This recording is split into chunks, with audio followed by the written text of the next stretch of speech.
ఓం మహాగణాధిపతయే నమః. ఓం గం గం గణపతయే నమః.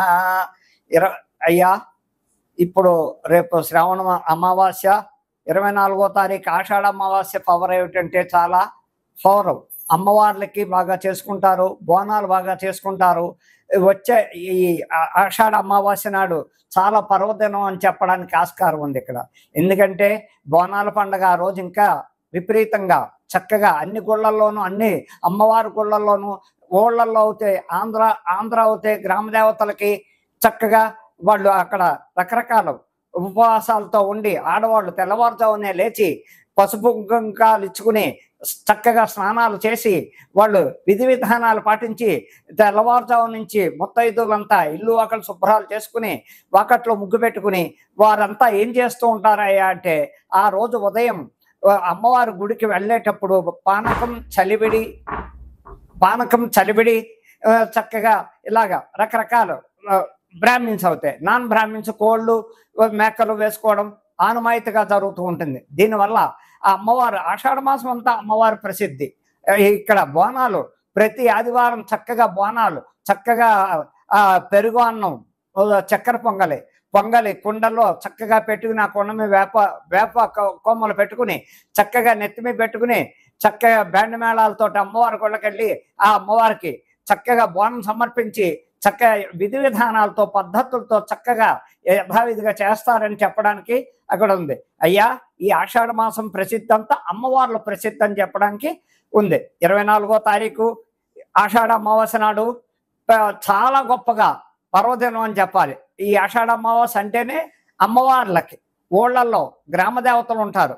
నూకాలమ్మ తల్లి, సత్యమ్మ తల్లి, వనూనమ్మ తల్లి, పెద్దమ్మ తల్లి, ఇలాగ రకరకాల మైసమ్మ, పోచమ్మ, సమ్మక్క, సారక్కలు ఇలాంటి గ్రామ దేవతల దగ్గరికి వెళ్ళి అమావాస్య నాడు రేపు 24వ తారీఖు ఆషాఢ అమావాస్య గురువారం నాడు అందరూ చక్కగా వాళ్ళ తగిన విధి విధానాలతో ఆ పర్వదినం నాడు గుళ్ళంపటి వెళ్ళి ఈ కుండలు ఎత్తిమి పెట్టుకుని ఈ పలహారాలు అవి ఇవి అన్ని రకాలుగా చేసుకుంటూ ఆడవాళ్ళంతా చక్కగా అమ్మవారి గుడికెళ్ళి పసుపు కుంకాలు సమర్పించి చీర జాకెట్లు సమర్పించుకుని చక్కగా విధి విధానాలతో ఎంతో బాగా చేస్తారు. అందుకని ఈ అమావాస్య పర్వదినం అంత గొప్పదని చెప్పడానికి ఆస్కారం ఉంది. అలాగే రేపు వచ్చే 8వ తారీఖు ఆగస్టు 8వ తారీఖు వరలక్ష్మి వ్రతం, శ్రావణ మాసం. ఆ శ్రావణ మాసం మొత్తం ఆడవాళ్ళు ఎంతో విధి విధానాలతో చక్కగా శుక్రవారాలు, మంగళవారాలు చక్కగా విధి విధానాలతో ఎంతో అందంగా ముత్తైదులను పిలుచుకోవడం. మంగళవారం అవుతే శ్రావణ మంగళవారం నాడు చేసేది ఏమిటంటే సాయంకాలం వెళ్ళి ముత్తైదులను పిలుచుకుని శనగలు, పళ్ళు, తాంబూలం అలాగే అన్నీ పెట్టుకుని ముత్తైదులకు పసుపు రాసి, కాళ్ళకు పసుపు రాసి, గంధం పెట్టి, బొట్టు పెట్టి వాయినాలు ఇచ్చుకుని ఆయనమైతే శ్రావణ మాసం అంతా శుక్రవారం వరలక్ష్మి వ్రతం నాడు చేయవలసిన పండగ ఏమిటయ్యా అంటే తెల్లవారుజామునే లేవడం, చక్కగా ఇల్లంతా శుభ్రం చేసుకోవడం, దేవుడి మంత్రం శుభ్రం చేసుకోవడం. ఆ వేళ విధి విధానంగా ఇంట్లో చేయవలసిన పని ఏమిటయ్యా అంటే కలశ స్థాపన చేసుకోవాలి. ఉదయం కలశ స్థాపన చేసుకుని చక్కగా ఒక పీట వేసి, దేవుడి మందిరంలో పీట వేసి, ఆ పీట మీద పద్మం వేసి, ముగ్గుతో పద్మం వేసి, వరిపిండి కానీ ముగ్గు కానీ పద్మం వేసి, ఆ పద్మం మీద కలశం పెట్టుకుని ఆ కలశంలో ఇన్ని నీళ్లు, పసుపు నీళ్లు వేసి, 1 రూపాయి కాని వేసి, దాని మీద మామిడి కొమ్మలు పెట్టి, ఆ మామిడి కొమ్మల మీద కొబ్బరికాయ పెట్టి, ఆ కొబ్బరికాయ మీద పైన కలశం ఎర్రని గుడ్డ చుట్టి చక్కగా కలశం మీద పెట్టి ఓ పువ్వు, చామంతి పువ్వ, గులాబీ పువ్వ పెట్టి విధి విధానాలతో చక్కగా ముత్తైదులను పిలుచుకుని వరలక్ష్మి వ్రతం విధి విధానం ఏ విధంగా చేయాలి అంటే ఆ అమ్మవారి నామాలు చదువుకోవడం. పసుపు గణపతి, హరిద్రా గణపతిని హరిద్రా గణపతి అంటే పసుపుతో చేసే గణపతిని హరిద్రా గణపతి అంటారు. ఆ గణపతిని తయారు చేసి ఆ బియ్యం మీద పెట్టి, ఆ బియ్యం చక్కగా ఫస్ట్ వినాయకుడు సంకల్పం చెప్పుకోవడం, వినాయకుడు నామాలు చదువుకోవడం, తరువాత వరలక్ష్మి వ్రతం నామాలు చదువుకోవడం. ఆ నామాల యొక్క వరలక్ష్మి వ్రత కథ చక్కగా సాంప్రదాయ ప్రకారంగా షోడశోపచారాలతో సహా చేసుకుంటూ పూజ అయిన వెంటనే హారతలు, నివేదనలు ఏమిటయ్యా అంటే అక్కడ బూర్లు, పులిహార, క్షీరాన్నం, రకరకాలు పిండి వంటలు ఏవైనా చేసుకోవడానికి ఆస్కారం ఉంది. ఎన్నో విధాలుగా వరలక్ష్మి వ్రతం సాంప్రదాయం ఏమిటయ్యా అంటే ఎన్నో విధి విధానాలకి రకరకాలుగా చేసేందుకు శ్రావణ మాసం అంతా పర్వదినం, ఎంతో పర్వదినం ఇది. ఈ పర్వదినం అంటే ఏమిటయ్యా అంటే ఎంతో చక్కగా ఎన్నో విధి విధానాలతో ఆడవాళ్ళంతా ఎన్నో రకాలుగా చేసుకుంటూ ముత్తైదులు పిలుచుకొని తాంబూలాలు చక్కగా తయారు చేసి శనగలు వాయినాలు, శనగలు ప్రతి పల్లెల్లోనూ పెట్టి స్తోమత ఉన్న వాళ్ళు చీర జాకెట్ పెట్టచ్చు, లేని వాళ్ళు ఒక జాకెట్ పీసు, ఎర్ర జాకెట్ పీసు, పసుపు కుంకుమ గాజులు ఇటువంటివన్నీ పెట్టి చక్కగా ముత్తైదులందరికీ కాళ్ళకి పసుపు రాసి గంధం రాసి బొట్టు పెట్టి వాళ్ళకి ఆ వాయనం ఇచ్చి వాళ్ళ చేత ఆశీర్వచనం తీసుకుని ఇలా చేయడం వల్ల ఎందుకయ్యా శ్రావణ మాసమే ఆడవాళ్ళు ఈ విధి విధానం అంతా ఆడవాళ్ళు దేశవ్యాప్తంగా ఎందుకు చేస్తారయ్యా అంటే దీనికి కారణం పార్వతీదేవి. ఈ పార్వతీదేవి అప్పుడు ఆ మహాతల్లి శ్రావణ శుక్రవారాలు, శ్రావణ మంగళవారాలు ఆ మహాతల్లి చేసి ఇప్పుడు ఈ కలియుగం వచ్చాక, ఈ తరం వచ్చాక అది కంటిన్యూ అవుతూ ఉంది. ఆ మహాతల్లి ఆ పార్వతీదేవి ఉదయమే లేచి ఇల్లంతా శుభ్రం చేసుకుని ముత్తైదులను అందరినీ పిలిచి చక్కగా వరలక్ష్మి వ్రతం కథ విధి విధానాలు అందరికీ విన్నవించి తర్వాత ఇలాగే పాదాలకి పసుపు రాసి చక్కగా గంధం పెట్టి వాయినాలు శనగల వాయినం ఇచ్చి ఆవిడ భోజనాలు కూడా పెట్టి ఎంతో మంది సత్కరించి ఆ ముత్తైదులు అందరి చేత ఆశీర్వదింది. అదే విధానంగా ఇప్పుడు చేయవలసిన కార్యక్రమం ఏమిటంటే హిందూ ధర్మం సాంప్రదాయ ప్రకారంగా ఈ శ్రావణ మాసం ఆడవాళ్ళ పండగ విపరీతంగా చక్కగా చేసుకుంటారు. దీనివల్ల ముత్తైదువులుగా భర్తల కోసం, పిల్లల కోసం, ఇంట్లో ఆయురారోగ్యాల కోసం అనేక విధాలుగా ఆ అమ్మవారిని కొలుస్తూ ఆ లక్ష్మీదేవి ఆ వరలక్ష్మీదేవి వ్రతం నాడు ఇంటి క్షేమం కోసం, ఇంట్లో ఆరోగ్యాల కోసం, పిల్లలు చదువుల కోసం, అన్నిటి కోసం ఈ వ్రత విధానం పాటించడం వల్ల భర్తకి పిల్లలకి అనేక రకాలుగా బాగుంటుందని చెప్పడానికి ఆస్కారం ఉంది. ఈ శ్రావణ మాసం ఎంతో ఉత్తమైంది. అలాగే రేపు 16వ తారీఖు కృష్ణాష్టమి వస్తోంది. 16వ తారీఖు కృష్ణాష్టమి నాడు మధురలో ఎంతో వైభవంగా చేస్తారు కృష్ణాష్టమి. మధురలో చేసే కృష్ణాష్టమి లక్షల మంది ఎంతో మంది భక్తులు వచ్చి ఆ కృష్ణ పరమాత్మ వేడుకలు చూసి నాట్యాలు, కోలాటాలు రకరకాలుగా చేస్తూ ఆ పరమాత్మని సేవించుకుంటూ దర్శనాలు చేసుకుంటూ లక్షల మంది వస్తుంటారు. అలాగే ప్రతి చోట ప్రతి స్టేట్లోనూ ఈ కృష్ణాష్టమి విధి విధానం ఎలాగయ్యా అంటే రాత్రి వేళ చేసే పండగ ఇది, పగల చేసే పండగ కాదు. రాత్రి ప్రతి చోట చక్కగా ఉట్టిలు కట్టడానికి చక్కటికి పైన కర్రలు కట్టి ఆ కర్రకి ఉట్టిలు వేళ్లాడ తీసి చక్కగా పిచికారీలతో కానీ నీళ్ళ మగ్గుతో బకెట్లతో నీళ్లు పెట్టుకుని అక్కడ ఆ రాత్రి 7-8 నుంచి రాత్రి 10-11 దాకా చక్కగా ఈ కృష్ణాష్టమి మహోత్సవం ఎంతో బాగా చేస్తారు. ఈ కృష్ణాష్టమి అంటేనే పర్వదినం చాలా గొప్పదని చెప్పడానికి ఆస్కారం ఉంది. ఆ వేళ రాత్రి ఆ కృష్ణ పరమాత్మకు ఉట్టి కొట్టడం, ఆయనకి వెన్న అంటే మహా ఇష్టం. ఆ వెన్న ముద్దలు నైవేద్యం పెట్టి అందరూ చక్కగా అందులో చక్కెర వెన్న వేసి ఆ ప్రసాదం సేకరించడం వల్ల కూడా ఇస్కాన్ టెంపుల్లో ఇవి అన్ని బెంగళూరు అనగా హైదరాబాద్ అనగా ఎక్కడ చూసిన ఇస్కాన్ టెంపుల్లో కలకలాడుతూ ఈ పండుగ ఎంతో ఆనందంగా ఉత్సాహంగా చేస్తారు. దాన్ని విధి విధానాలతో భక్తులందరూ లక్షలాది మంది ఆ దేవాలయాలకు వెళ్ళడం, చక్కగా కోలాటాలు చూడడం, చక్కగా సంబరాలు చూడడం, అనేక విధాలుగా కృష్ణాష్టమి అంటేనే ఎంతో పవిత్రమైన పండగ అని చెప్పడానికి ఆయన మహానుభావుడు. ఆయన్ని ఫస్ట్ అన్నిటికీ కారకుడు, లైకారకుడైన దేనికైనా దశావతారాల్లో ఎత్తిన ఏ అవతారం చూసినా ఆ పరమాత్మ చేసేది ఇంత అంతా కాదు. ఒక్క అవతారం కాదు ఆయనది, ఎన్నో అవతారాలు, దశావతారాలు ఎత్తుతాడు. ఒక్కొక్క యుగంలో ఒక్కొక్క రకంగా ఒక్కొక్క అవతారం ఎత్తి ఆయన ఏ పరిస్థితుల్లో ఎక్కడ ఏది వచ్చినా ఆయన సంహరించడానికి కూడా ఉగ్రనరసింహుడు అవుతాడు. అలాగే రకరకాల విధి విధానాలతో ఏ టైంలో ఎక్కడ ఆపద వచ్చినా ఆపదకు వెళ్ళి వాళ్ళు అనేక రకాల ఇబ్బందులను చూసి, అలాగే సుభద్రాదేవికి ఆయన రక్షాబంధం కట్టి ఎంతో చక్కగా చేస్తాడు. అనేక రకాలుగా ఎన్నో ఈ కృష్ణాష్టమి వేడుకలు చేసుకోవడానికి చాలా మంది భక్తులు, అనేక లక్షల మంది, కోట్ల మంది దేశవ్యాప్తంగా ఈ పండుగ చేసుకుంటారు. ఈ పర్వదినం నాడు చేసేది 16 కృష్ణాష్టమి నాడు చాలా ఉత్తమమైన పండుగ అని చెప్పడానికి ఆస్కారం ఉంది. అలాగే 9వ తారీఖు రాఖీ పౌర్ణమి. ఈ 9వ తారీఖు రాఖీ పౌర్ణమి వస్తోంది కాబట్టి ఆ వేళ ఎవరయ్యా అంటే అది కూడా శ్రీకృష్ణ పరమాత్మ దగ్గర నుంచే వచ్చింది, పార్వతీదేవి దగ్గర నుంచి. ఇలాగా శ్రీకృష్ణ పరమాత్మ సుభద్రాదేవికి దగ్గరికి వెళ్ళి రాఖీ పౌర్ణమి కట్టించుకుని చక్కగా ఆ చెల్లెలకి తగిన చక్కగా పసుపు కుంకుమ చీర జాకెట్టు తాంబూలంలో అన్ని పళ్ళు కాయలు ఇచ్చి రక్షాబంధనం కట్టారు. రక్షాబంధనం అంటే దాని అర్థం ఏమిటాయి అంటే అన్నా చెల్లెళ్ళ బంధం, అక్కా తమ్ముళ్ళ బంధం. ఆ బంధం ఎలాంటిదంటే అపురూపమైన బంధం. ఈ ఇంత అంత అని కాదు అక్కడ చెప్పడానికి. ఆ బంధం ఏంటంటే చెల్లికి అన్నగారు అభయహస్తం, అక్క చెల్లి నేను ఉన్నా, నీకు నాకు రక్షాబంధనం కట్టావు కాబట్టి నీకు ఇగో నాకు చేతనైంది కానుక నీకు ఇస్తున్నాను, ఇది తీసుకుని నాకు చక్కటి భోజనం పెట్టి నీకు నేను ఆశీర్వదిస్తున్నాను అని చెప్పే బంధం. రక్షాబంధనం అంటేనే ఎంతో పవిత్రత.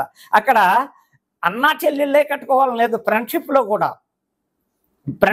కూడా చక్కగా ఒక అమ్మాయి వచ్చి అన్నగా భావించి చక్కగా రాఖీ కట్టించుకుని ఆయన తోచింది డబ్బుల రూపాయన అవ్వచ్చు, చక్కగా లేదా బట్టల రూపాయన అవ్వచ్చు, ఆ అమ్మాయికి కానుక ఇస్తారు.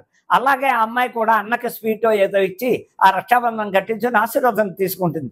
ఒక అన్నా చెల్లెళ్ళే కట్టుకోవాలని లేదు. ఎక్కడ ఆప్యాయత, అభిమానం, బంధుత్వ బాంధవ్యాలు పెరగాలంటే ఈ రక్షాబంధనం వల్ల ఎంతో ఉపయోగం ఉంది. ఎన్నో రకాల సాంప్రదాయాలు ఉన్నాయి. దానివల్ల ఆప్యాయత, బంధుత్వ బాంధవ్యాలు పెరగడం ఎంతో ఉపయోగపడుతుంది. రాఖీ పండుగ అంటేనే అంత పవిత్రత. ఇంకోటి జంధ్యాల పౌర్ణమి కూడా ఆ రోజే.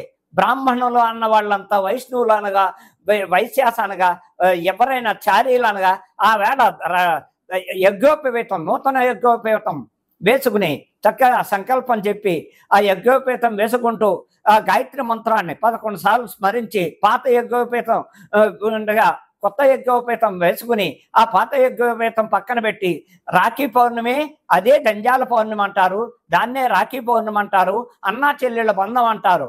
అనేక రకాలుగా ఆ పౌర్ణమి నాడు ఎన్నో రకాల ఉపయోగాలు ఉంటాయని చెప్పడానికి ఆస్కారం ఉంది. ఇది శ్రావణ మాసంలో చేయవలసిన పండగలు, చక్కగా ఈ పండగలు. అలాగే ఇంకా ఈ 27వ తారీఖు వినాయక చవితి పండగ కూడా వస్తోంది.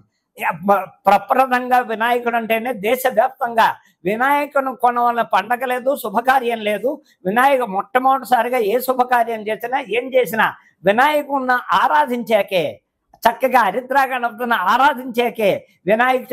వినాయకుడు లేని పండగ కానీ, పెళ్ళిళ్ళు కానీ, ఉపనయనాలు కానీ ఏ శుభకార్యం చేయడానికి ఆస్కారం లేదు.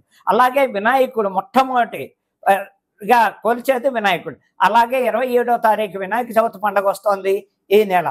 ఆ వినాయక చవితి నాడు యథావిధిగా పొద్దున్నే తల స్నానాలు చేసి పట్టు వస్త్రాలు కానీ లేకపోతే మామూలు ఉతికిన వస్త్రాలు కానీ ధరించి వినాయకుడు విగ్రహాలు తెచ్చుకుని చక్కగా స్థాపించి ఇళ్లల్లో చేసుకునే వాళ్ళు బయట మందిరాలు, మండపాలు లక్షల రకాలు చేసుకుంటారు. అదే మన ఇళ్లలో చేయవలసిన సాంప్రదాయం మట్టి గణపతి.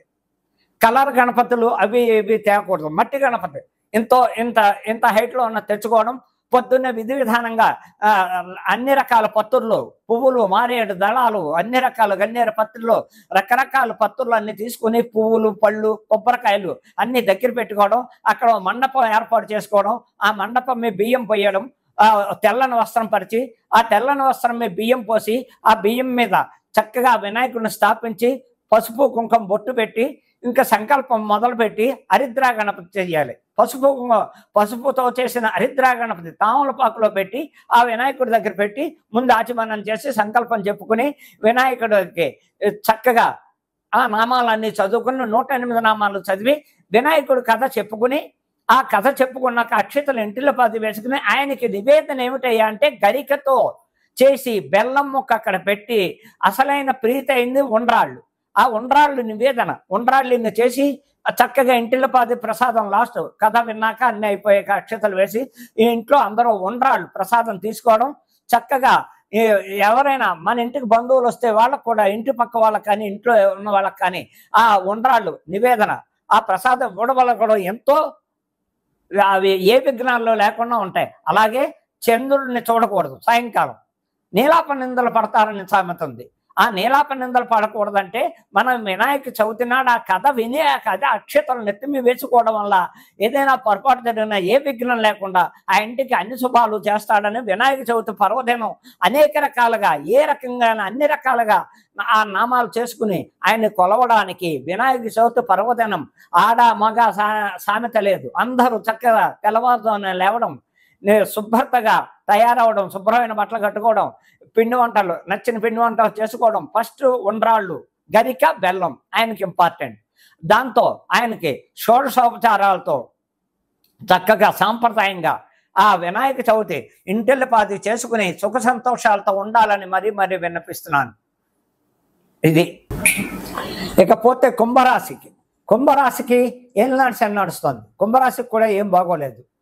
ఎందుకంటే ఇంకా బ్యాలెన్స్ ఆఫ్ పీరియడ్ 3 సంవత్సరాలు బ్యాలెన్స్ ఆఫ్ పీరియడ్ ఈ కుంభరాశి వాళ్ళకి ఏం నడుస్తుంది. వాళ్ళకు కూడా ఇబ్బందులు ఉన్నాయి. వాళ్ళకు కూడా ఒక్క 3 సంవత్సరాలు అంటే ఇంకా పోతే వచ్చే మార్చి 26 నుంచి వాళ్ళకి బాగుంటుంది అన్ని విధాల అన్ని రంగాల్లో. ఈ సంవత్సరం కూడా కొంచెం ఇబ్బందులు సాల్వ్ చేయాలి. అనారోగ్యపరంగా సినిమా ఫీల్డ్ అవ్వచ్చు, టీవీ రంగం వాళ్ళు అవ్వచ్చు, యూట్యూబ్ ఛానల్ వాళ్ళు అవ్వచ్చు, ఏ రంగంలో అయినా కళాకారులు అవ్వచ్చు, ఏ రంగంలో ఉన్న వాళ్ళకైనా కొంచెం ఇబ్బందులు ఉంటాయి. సినిమాలు సక్సెస్ కాకపోవడం, ఎంత కష్టపడినా ఫలితం లేకపోవడం, ఈ కుంభరాశి వాళ్ళు పాటించవలసింది కూడా వీళ్ళు కూడా ప్రతి శనివారం హనుమంతుడి గుడికి, వెంకటేశ్వర స్వామి గుడికి వెళ్ళడం వలన తైలాభిషేకం చేయించుకోవడం, ప్రతి శనివారం సింధూరం నుదుట పెట్టుకోవడం, అలాగే మందపల్లి కానీ, శంషింగనాపూర్ కానీ, నాసికాత్రింబం కానీ వెళ్ళి అక్కడ తైలాభిషేకాలు చేయించుకుని చక్కగా ప్రతి శనివారం ఆచరణ పాటించి నాన్ వెజ్లు తినకుండా చక్కగా ఉంటే వీళ్ళకి అన్ని విధాలా బాగుంటుందని చెప్పడానికి ఆస్కారం ఉంది. కుంభరాశి వాళ్ళు జాగ్రత్తలు పాటించండి మార్చి 26 దాకా. ఇకపోతే ఇప్పుడు దేశకాల పరిస్థితులు ఎలాగా ఉన్నాయా అంటే దేశంలో అరాచకాలు ఎక్కువైపోయాయి. ప్రపంచవ్యాప్తంగా అరాచకాలు, యాక్సిడెంట్లు, ప్రతిదీ, నీటి గండాలు, యాత్రలకు వెళ్ళిన వాళ్ళు తిరిగి సగం మంది తిరిగి రాకపోవడం, ఎక్కడ చూసినా వరదలు, వర్షాలు విపరీతంగా ఉన్నాయి, సునామీలు ఉన్నాయి, నీటి గండాలు విపరీతంగా ఉన్నాయి. ఈ ఎందుకయ్యా అంటే రాహుకేతుల దోషం పడింది, షష్టగ్రహ కూటం ఎఫెక్ట్ బాగా ప్రపంచవ్యాప్తంగా. అలాగే ఆడవాళ్ళకి గండాలు ఎక్కువ ఉన్నాయి. ఆడవాళ్ళకి కిడ్నాపింగ్లు, రేప్ కేసులు, వివాహాలు అయిన వాళ్ళకి ప్రేమ వివాహాలు ఫెయిల్యూర్ అవ్వడం, 3 నాళ్ళు ముచ్చటే ఆడవాళ్ళకి ఎక్కువ ఉంది. ఈ సంవత్సరం అంతా ఆడవాళ్ళు అతి జాగ్రత్తలు తీసుకోవాలి. కేసులు ప్రతి చోట ఆడవాళ్ళు జైలుకి పెడతారు. ఆడవాళ్ళు జాగ్రత్తలు పాటించడం అంటే దైవారాధన చేసుకోవాలి. ఎవరయ్యా అంటే దుర్గమ్మ వారిని పట్టుకోండి. దుర్గమ్మ వారికి ప్రతి మంగళవారం రాహుకాలంలో దీపాలు పెట్టడం, నిమ్మకాయ టిప్పల్లో చక్కగా అర్చనలు చేయించుకోవడం, మొత్తైదులు ఉంటే ప్రతి మంగళవారం జాకెట్ పీసో మొత్తైదు ఓపుకుంటే చీర జాకెట్ పెట్టడం, ఇలా చేసుకోవడం వల్ల కూడా దేశకాల పరిస్థితుల గురించి చెప్తున్నాను. ఇక రాజకీయ పరంగా చూస్తే రాజకీయ పరంగా చాలా అసహ్యంగా ఉంది. ప్రపంచవ్యాప్తంగా భారతదేశం అంతా ఆర్థిక ఇబ్బందుల్లో పడింది కూడా ఆర్థిక ఇబ్బందుల్లో. ప్రతి చోట ప్రతి స్టేట్లోనూ రాజకీయంగా చూస్తే పరిపాలనా విధానం ఎక్కడా బాగోలేదు. పరిపాలన చేసే విధి విధానాలు ఏ మంత్రి ప్రజలను పట్టించుకోవట్లేదు. ఏ స్టేట్లో చూడండి, ఎక్కడ చూడండి, ఈ రాజకీయ నాయకులు స్వార్థపరులు అయిపోయారు. వాళ్ళు డబ్బు పోగొట్టుకోవడమే, ప్రజా పరిపాలన చేయట్లేదు. ప్రజల దగ్గరికి వెళ్ళి వాళ్ళకి ఇవ్వవలసిన ఫండ్స్ ఇవ్వడం కానీ, వాళ్ళ మంచి చెట్లు కనుక్కోవడం కానీ, ఇళ్లంపటి వెళ్ళి ఎలా ఉంది, కాలనీకి వెళ్ళి ఎలా ఉన్నారు ప్రజలు, ఏ విధంగా ఉన్నారు, ఇల్లు కాలిపోతే ఇల్లు కాలిపోయిన వాళ్ళకి, ఇల్లు లేని వాళ్ళకి ఇల్లు, లేకపోతే ఏదో విధంగా వాళ్ళకి రకరకాల సహాయాలు చేయవలసిన ఫండ్స్ వచ్చినా కూడా వీళ్ళు ఆ ఫండ్స్ని ప్రజలకు ఇవ్వకుండా వాళ్ళే మింగేస్తున్నారు. ఎక్కడ చూసినా ఏ రకంగా చూసినా రాష్ట్ర పరిస్థితి చూస్తే తెలుగు రాష్ట్రాల్లో అస్సలు బాగోలేదు. తెలుగు రాష్ట్రాల్లో, ఆంధ్ర రాష్ట్రంలోనూ చండాలంగా ఉంది పరిపాలన, తెలంగాణలోనూ పరిపాలన బాగోలేదు. ఇకపోతే ఇక్కడ కొంతమంది ముఖ్యమంత్రులు మారడానికి అవకాశం ఉంది. ఈ సంవత్సరంలో కొంతమంది ముఖ్యమంత్రులు ఇళ్లకు వెళ్ళేది కనపడుతోంది. కొన్ని చోట్ల, కొన్ని స్టేట్లలో కొంతమంది ముఖ్యమంత్రులు, 2 ముఖ్యమంత్రులు రీడింగ్ మంత్రులకి ప్రాణకాండ ఉంది. వాళ్ళు జాగ్రత్తలు పాటించాలి. అలాగే నరేంద్ర మోడీ గారికి కూడా, ప్రధానమంత్రి అయినటువంటి నరేంద్ర మోడీ గారికి కూడా అనారోగ్యంగా ఆయనది వృశ్చిక రాశి, అనురాధ నక్షత్రం, రాహు మహాదశలో ఉన్నారు. వారు తగిన అవుతే ఆయన దైవారాధన కాశీ విశ్వేశ్వరుడికి చాలా చక్కగా చేసుకుంటారు కాబట్టి గ్రహ బాధలు. అలాగే భద్రతా దళం వలన నరేంద్ర మోడీ గారికి ఇబ్బందులు ఉన్నాయి. వారు అతి జాగ్రత్త పాటించాలి. అలాగే ఆంధ్రప్రదేశ్ ముఖ్యమంత్రి చంద్రబాబు నాయుడు గారికి అనారోగ్య రీత్యా ఇబ్బందులు ఉన్నాయి. వారికి కూడా ఈ సంవత్సరం ప్రాణంతో చెలగాటం, ఇబ్బందులు వస్తాయి. వారు కూడా జాగ్రత్తలు పాటించాలి. అందుకని ముఖ్యమంత్రులకి సగం మందికి ఇద్దరు ముగ్గురు, అలాగే సినిమా ప్రపంచం అంతా అట్రఫ్లాప్. సినిమా రంగంలో ఉన్న వాళ్ళకి అతి కష్టాలు. సినిమా పెద్ద పెద్ద ప్రొడ్యూసర్లు అప్పులు పాలవడం, ఆత్మహత్యలు చేసుకోవడం. హీరోయిన్స్కి అతి కష్టాలు. ఇంక హీరోయిన్స్ ఉన్నారు, అతి కష్టాలు భరించాలి. వీళ్ళకు కూడా దినదినగండం 100 ఏళ్ల ఇష్యూ. సినిమా రంగం కూడా వచ్చే మార్చి వరకు అతి జాగ్రత్తలు పాటించండి. హీరోలకు ఇబ్బందులు ఉన్నాయి, హీరోయిన్లకు ఇబ్బందులు ఉన్నాయి. వారికి కూడా జైలుకి వెళ్ళాడు. ఈ డ్రగ్స్ విషయంలో కానీ వీటిల్లో కానీ ఎందులో అయినా కొంచెం ఇబ్బందులు వస్తూ జైలుకి వెళ్ళడం, జైలు పాలు అవడం జరుగుతూ ఉంటుంది. అలాగే రాజకీయ నాయకులు కూడా చాలామంది మంత్రులు జైలుకి వెళ్ళడం ఇలాంటివి జరుగుతూ ఉంటాయి. అతి జాగ్రత్తలు పాటిస్తూ దైవారాధన చేసుకుంటూ ఉంటే కూడా దేశకాల పరిస్థితుల్లో చెప్పాలంటే మొట్టమొదటిసారిగా ఆడవాళ్ళందరూ జాగ్రత్త పాటించండి. కిడ్నాపింగ్లు ఉన్నాయి, రేప్ కేసులు ఉన్నాయి, ఇలాగే దొంగతనాల కేసులు ఉంటాయి, వీళ్ళ మీద మర్డర్ కేసులు ఉంటాయి. ఆడవాళ్ళు 80% జైలుకి వెళ్ళేది కాలం ఈ సంవత్సరం అంతా ఎక్కువగా కనపడుతుంది. కాబట్టి ఆడవాళ్ళంతా అర్థం చేసుకుని జాగ్రత్తలు పాటించండి. 3 రోజుల ముచ్చట్లోనే ప్రేమలో పడడం, వివాహాలు 3 ముచ్చట్లలోనే విడాకులు తీసేసుకోవడం, లేకపోతే ఒక ఆడదాన్ని ముగ్గురేసి పెళ్ళైన భర్త, ప్రియుడు, ఇంకొకడు, ఇలాగే పెళ్ళయ్యాక భర్తను చంపించేయడానికి, లేకపోతే ప్రియుడిని చంపించేయడానికి ఇన్నేక రకాల ఆడవాళ్ళ అరాచకాలు ఎక్కువైపోతున్నాయి. అతి జాగ్రత్తలు పాటించండి అమ్మా. మీకోసం మీ మంచి కోరి చెప్తున్నాను. అర్థం చేసుకుని మా ఆశీర్వచనాలు ఎప్పుడు ఉంటాయని చెప్తున్నాను. అర్థం చేసుకోండి, నన్ను తిట్టుకోకండి. మీ మంచి కోరి చెప్తున్నాను. కోరి కష్టాలు కోరి తెచ్చుకోకండి. మహిళలందరూ అతి జాగ్రత్తలు పాటించండి. మాకు అక్క చెల్లెలతో సమానం, తల్లులతో సమానం అని విన్నవించుకుంటున్నా.